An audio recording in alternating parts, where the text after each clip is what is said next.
All Indiana Politics is your premier source for Indiana politics, focusing on issues that matter to you. I still want us to be the best in the Midwest. We can't afford another lockdown. Give the citizens of this country the relief they need. Education in the state of Indiana remains priority number one. In-depth, nonpartisan coverage. We don't know exactly where the economy will be in January. People are worried with good reason. Exclusive interviews with Indiana's political leaders. We have the resources here in the state of Indiana to care for those who are in need. Expert analysis on critical legislation. We need to reform those laws. This recovery is going to take some time. We've got to anticipate that there'll be a budget shortfall. From Wish TV, this is All Indiana Politics Podcast on the All Indiana Podcast Network. Good morning, everyone. Welcome to All Indiana Politics. We have a full morning for you, so we want to jump in right now. We start with the war in Ukraine. Indiana Senator Todd Young wants Russian President Vladimir Putin tried for war crimes. This week, we've watched horrific images emerge from Ukraine, including evidence Russian soldiers were torturing and executing citizens. Young calls the atrocities almost unspeakable and tells our All Indiana Politics team they are the embodiment of pure evil. This is a moment of moral clarity. These war crimes are horrific. The scenes of having women and children with their hands bound behind their back, the reports of women who have been subject to sexual violence on account of Russian monstrous acts. This, of course, needs to be thoroughly documented, and war crimes need to be leveled against Vladimir Putin, who's responsible for all of this. Are you surprised by the level of violence that we've seen by Russian soldiers? Unfortunately, I'm not particularly surprised.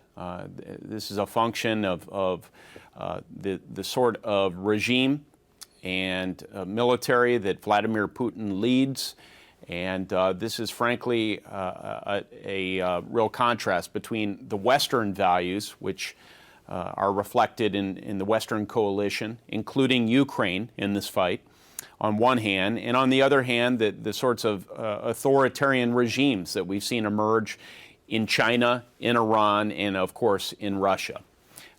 This is a fight between good and evil. And this was made incredibly clear through the human rights violations that have occurred in recent weeks. You describe this as a fight between good and evil. When this is over, can Vladimir Putin be allowed to remain in power? Well, listen, in the end, I don't think that the Russian people are going to want Vladimir Putin to remain in power because their lives, their circumstances will be so uncomfortable. They have become a pariah state under his leadership. That will lead to a material impoverishment of their people because of ongoing sanctions and a reluctance for any companies to be started there or to certainly expand there. Investors don't want to be involved in Russia moving forward. Even highly educated individuals and so much of the youth are leaving the country, and Putin needs to effectively force them to stay in the country in order to retain his talent. So I don't think it's sustainable to have Vladimir Putin in power for a long period of time, but I think the Russian people will probably be the ones who will effect change. Young also told us that he believes the United States could be doing more with sanctions on Russia and Vladimir Putin. Let's turn now to the Indiana primary. Early voting is underway now, and we're just 3 weeks away from Election Day. This morning, we're turning our focus again to Indiana's 1st Congressional District, one national Republicans believe they can win in a bid to retake control of the U.S. House. And we welcome in now candidate for Indiana's 1st District in the U.S. House, Jennifer Ruth Green. Jennifer, thank you for taking some time. We appreciate you being on with us. Absolutely. Thank you for having me. First off, I want to say you're a veteran, so thank you for your service. What makes you want to jump into this race? Because it's my understanding this is the first time you've ever run for office. It is. It is the first time I've ever run for office, but I see a clear lack of leadership in Washington. And I realize that people in uniform die when people in suits fail to execute policy. And I've continued to see that over and over and over again with the current administration. As a military commander, it's important for me to stand up and take care of the people that I'm supposed to take care of, and this is one way to be able to do it. As you very well know, this part of Indiana, northwestern portion of the state, over the years has voted extremely Democratic. How do you plan to change that? Well, I think what we have to continue to do is show the realities of the failed Democrat system that Frank Mrvan continues to vote for in lockstep with Nancy Pelosi and AOC and Bernie Sanders, and shedding light onto the realities of the situation that are negatively impacting our country is going to be the clear path for us in the way ahead. How would you describe yourself to folks at home who maybe aren't familiar with you? Or are you a Trump Republican? Sure, I'm a Christian. I'm a conservative. I have an America First lens through which I view all of my decisions. And I appreciate and respect President Trump's policies because I believe they brought great value to us as a country. Being a veteran, when you watch what's unfolding in Ukraine and how our country is responding, what are your thoughts on the way that President Biden is handling it and how America is pursuing this? I think the Ukraine situation and the Russia situation is a very unique situation. But first of all, let me say that my heart aches because I understand wholeheartedly and very closely the human cost of war as a combat veteran. But one of the things that I struggle with is failed leadership from the top. And when I look at him as the president of the United States and I see these failed energy policies, this rush for a Green New Deal and this attempt to push this agenda that we weren't ready for technologically. And now here we are, not energy independent, whereas we were energy independent under President Trump. Now we have this great difficulty and a situation whereby Russia is filling this power vacuum. And as a result, I feel they are incredibly emboldened and they are willing to do things like wage war in a sovereign country. And so I struggle with that greatly, and I think it's a result of a crisis in leadership and failed leadership at the top. Since you brought up energy, what are your thoughts on gas prices today and what the president did last week in order to kind of bring those down? Sure. So I think, he's releasing 1 million gallons a day from our reserve surplus. But the reality is we use 19 million gallons a day in the U.S. And so in my opinion, the struggle is here we are just trying to put a Band-Aid on a big leak. And so the struggle is, first of all, once again, we're trying to use political propaganda just to get a little bit of notoriety, but not really solving the problem. Number two, we're not really getting to the root of the problem, which is failed energy policies. And so when we look at this and we look at his execution, we have to establish from the very beginning where the problem started and address that effectively. We can't applaud this small Band-Aid. We have to really look at why we're here in the first place. And I think that's the fallacy of the argument that the Democrats continue trying to push to us. What's your take on inflation these days? Obviously, it's a big conversation that we have here at Wish TV in Indianapolis, and it's a conversation that's happening all across the country. What's happening now that you would like to see done differently to maybe help with that? Yeah, so inflation is impacting the first district very heavily. As you know, we live in the most diverse district in the entire state. We're looking at economic disparities. We look at economic situations as they exist here. And there are real decisions that have to be made in regards to gas or food or school supplies or shoes. And those are struggles that are uniquely impacting our district. And so I see the realities of those decisions. And when we talk about inflation and we talk about how Washington can solve it, I believe in a free market economy. And I believe that as we have competition, that drives people to be innovative, it drives people to be more productive and effective. And I think that as we continue to press forward with these free market principles and deregulating a lot of institutions, that's going to allow us the opportunity to have solid rates that impact our economy in a solid way. Stateside now, because obviously all politics is local, right? So something that we've been following here is the call to ban females from playing or transgender athletes from playing female sports. Obviously, Governor Eric Holcomb vetoed that bill. Where do you stand on that bill? And would you like to see that veto overrode? I was incredibly disappointed to see the governor take that stance. And I was proud of the state assembly stepping up to override that veto and in their willingness to participate and stand for truth and stand for right in this particular situation. One of the struggles that I have, we're looking at DC now and Judge Jackson, while she's aspiring to be a Supreme Court justice, she has done a lot of great work, and I applaud her past and the work that she has done. Ideologically, I don't agree with all of the things that she has to say, But one of the things that I do struggle with is this agenda where she cannot or was unwilling to define what a woman is.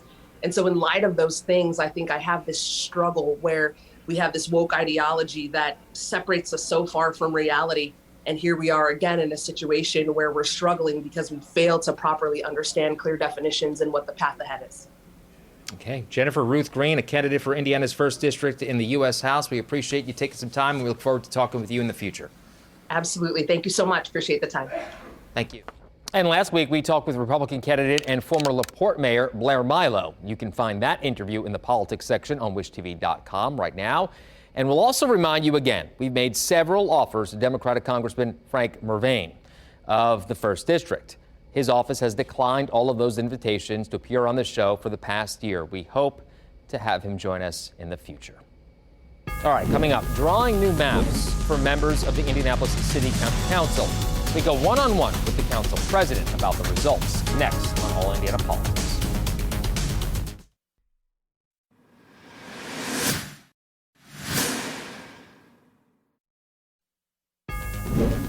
And welcome back to All Indiana Politics as we turn to politics in Marion County. We have our first look at the new maps for city county council seats. Our Garrett Berquist has the details. Council President Vop Osley says the whole point of having all those hearings was to include voters. When you think about politics, that expression about all politics is local, this is an important factor in determining who will be that voice in any particular district. The new council maps make two notable changes. Fountain Square and Irvington will each get their own council seat. Right now, they're both divided among 3 different districts. That's what our community members ask for in these various forums, that as opposed to having to go to 3 different counselors or having 3 different counselors then weigh in potentially, with different, points of view on these things, that they had one point of contact or one point source. The maps also shift a seat to the south. That means a possible Republican pickup. Marion County Republicans say they're upset Democrats used an outside law firm to help draw the maps. County Party Chair Joe Elsner says in a statement Democrats should have a second full round of public hearings. Osley says voters can provide input on the maps now or at a committee hearing on April 12th. That then provides 10 or 11 days for individuals who have comments that they want to make about those maps. To provide those to us in time for that Rules Committee meeting or to come to the meeting itself. Well, the maps and a way for you to comment on them are available right now on our website, wishtv.com. All right, the confirmation of Ketanji Brown Jackson to the United States Supreme Court, the best political team in Indiana, standing by to talk about it next on All Indiana Politics.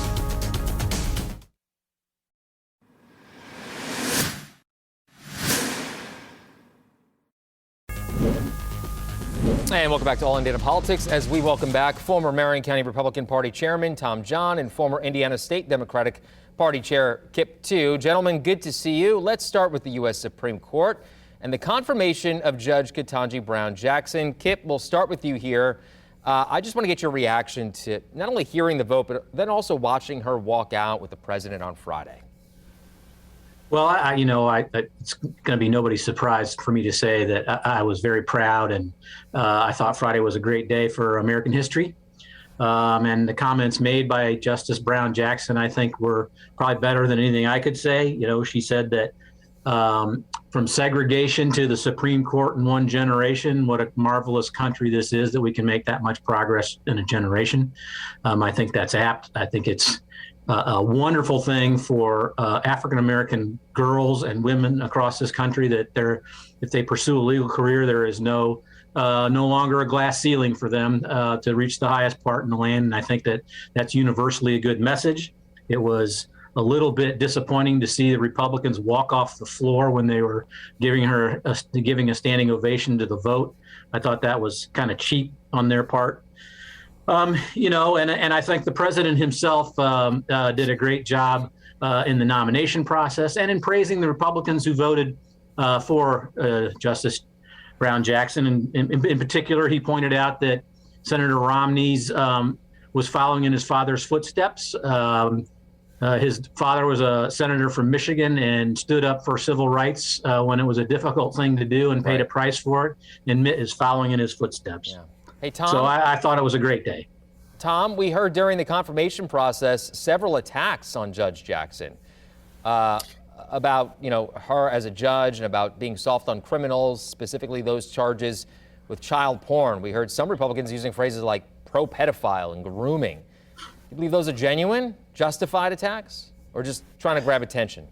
So I am troubled by, I would like to see the nomination process go back to something it was before we got to 50-50 votes. I'll note everything that Kip said about the history of the moment, and frankly, everything you see about Justice Jackson is, I think she'll be a credit to the court. She may not make rulings I agree with, but I think she's somebody that is thoughtful and is going to be there and serve our country. That being said, it was nice to see her at least get some bipartisan support, unlike, Justices Gorsuch, Justice Kavanaugh, Justice Coney Barrett got none of that. And perhaps that's an inkling of a place we can go back to where we can agree. To your initial question, I don't think there's a place for just ad hominem attacks on judges at any circumstance, at any place. These are people who have dedicated their lives to solving disputes among people. And just the same as the attacks upon the Trump appointees were inappropriate, the attacks today or in the process here were inappropriate. Kip, you want to respond and maybe give us your thoughts on the whole process, the confirmation process? Well, actually, I believe that, unfortunately, the United States Supreme Court has become another legislative branch. And I think the Republican Party realized that before the Democratic Party, and they were fighting a different fight. Part of the acrimony was that, of course, Tom would fail to mention, which I would fail to mention if I were him, is that we had one stolen from us because for 10 months, the U.S. Senate failed to take up a nomination of a very highly qualified a potential justice, Merrick Garland, who is now the Attorney General that President Obama nominated. They didn't even grant him a hearing. They wouldn't even meet with him. So, I don't know where it all started, but I wish it would end. Yeah, to that point, Tom, Senator Mitch McConnell says if there is another court opening during the Biden presidency and Republicans are in charge of the Senate, he won't commit to a hearing on the nominee. Is that fair? I don't agree with it. As somebody who worked for the federal courts, but it's probably not mine to decide whether it's fair or not. Kip? No, it's not fair. I mean, it's what Tom was speaking about earlier. We have so politicized and gone into our corners with respect to this because the Supreme Court, as I said, has become essentially an extra legislative branch for those culture war issues. And it's unfortunate because there's a lot of other things that they need to deal with that should not be partisan. Let's take it stateside now to the Indiana Supreme Court. We heard the arguments this week over the governor versus the legislature and who should be allowed to call a special session. Gentlemen, you're both lawyers. So what stood out to you during this debate? Tom, we'll start with you on this one. Well, I think even though there were arguments about the governor's ability to file the suit, I think at least reading the tea leaves, and they were pretty clear tea leaves, it seems that the court's going to come down and view him having standing to have filed the suit. And really that makes all the sense in the world, that inside the governor's ability to enforce the laws has to be the ability to determine whether laws are appropriate to be enforced, or to at least seek that guidance from the courts. So I think that is something that's going to be interesting to see. And then there may be ramifications. Anytime you go down a path, you never know exactly what the collateral damage will be. And depending on what the Supreme Court decision is, we may have things like Organization Day and Technical Corrections Days and other things that we have to reconsider how we do them in the state, or even go back to the Constitution. And so when we get in fights where we disagree with somebody over one particular move or decision, it oftentimes can have greater consequences. I have 45 seconds left. Kip, go ahead, close us out. Well, Tom mentioned the Constitution, and I want to say that I think the framers of the Indiana Constitution made a big mistake when they didn't give the governor more power. He's one of the weakest governors in the country, not him personally, but the structure of the governor's office is one of the weakest in the country. He should be able to continue to call for special sessions and not the legislature. And frankly, he should have a higher veto-proof veto power in the state as well. A simple majority doesn't give him very much power. If I were in charge, I would change both those things and make sure the governor had more power. Okay. Good conversation, gentlemen. Enjoy the rest of your Sunday. We'll talk soon. Thank you very much. We'll be right back. Thank you.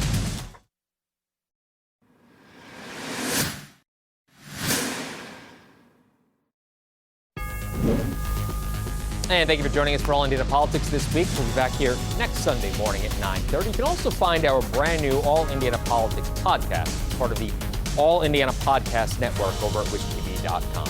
Have a great rest of your weekend.